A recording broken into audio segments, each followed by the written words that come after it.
Around the world, all sorts of towns have long been abandoned by their residents, leaving the decrepit structures of a once thriving place in their wake. Yet few of these ghost towns can stack up to Ani, one of the world's biggest ghost cities. Located near the eastern border of Turkey, just across from Armenia's Akharin River, the city of Ani doesn't look like much these days. Yet, founded in the 5th century, it was once a thriving medieval metropolis. Often referred to as the City of 1001 Churches, Ani is now little more than a cluster of abandoned buildings. But what happened to the thousands of people who once called it home? And why did they decide to abandon it forever? Regarded by historians as a powerful center of empires and kingdoms, it's difficult to imagine a place that housed so many people would be totally abandoned without a good reason. Right?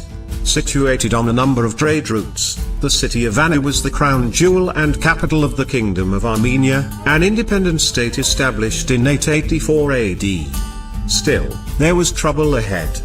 Over the years, the burgeoning city grew to an astounding 100,000 people, an especially impressive feat for the time period. While it appeared to be booming on the surface, the good times were somewhat short-lived.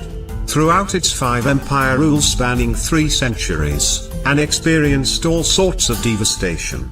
From natural disasters to full-blown wars, there was pretty much nothing it hadn't seen.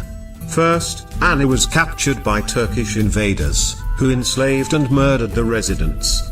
When they were finished, they sold the land and its buildings to the Shaddadids, a Kurdish dynasty. Yet, even this wasn't what caused it to be abandoned.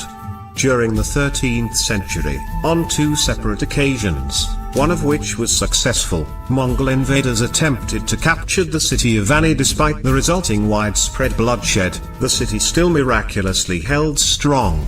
It wasn't until 1319 that Ani finally fell.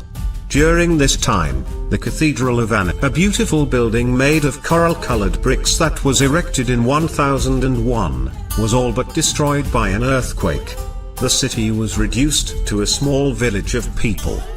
By the 1700s, following the centuries of sporadic warfare and devastating natural disasters, the population of Ani began to rapidly decrease. These unforeseen circumstances caused many residents to head to safer pastures. And so, over the next 5 decades, up until the mid-1750s, the people of Ani made their way to outlying areas. Many of them chose to live elsewhere in Turkey, while others relocated to nearby Armenia. Just as quickly as they'd arrived to the once prosperous city, Ani's residents were gone, leaving a ghost city in its wake. Luckily, there were still pieces of it left for future generations to explore. In the centuries since, both Armenia and Turkey have attempted to claim ownership of Ani since it's situated in a sort of no-man's land within the provincial territory of Turkey's Kars, but very near the Armenian border. No one has ever truly been able to stake claim. While Ani did become a popular regional tourist destination over the course of the 19th century, World War I and the Armenian genocide diminished its popularity. Yet, with its beautiful churches, mausoleums, and chapels, this ghost city has once again begun to draw interested visitors. Among the beautiful ruins is the Minyasar Mosque, one of the relatively recent structures. It was built roughly 1,000 years ago. Historians believe the structure stands as proof of the city's multicultural backgrounds.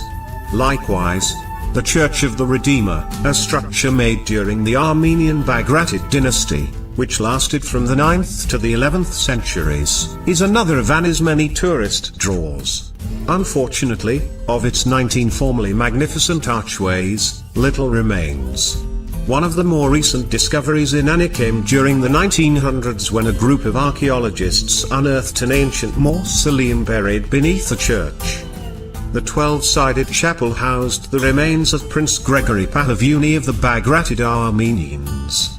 Archaeologists also discovered the Church of St. Gregory of Tigran-Honans. It remains one of the most well-preserved structures in the city of Ani. Inside, the walls are lined with beautiful art depicting the life of Christ, as well as St. George the Illuminator. These structures are proof that, despite its long history of destruction and devastation, the ghost city of Anu was once also the site of many multicultural backgrounds.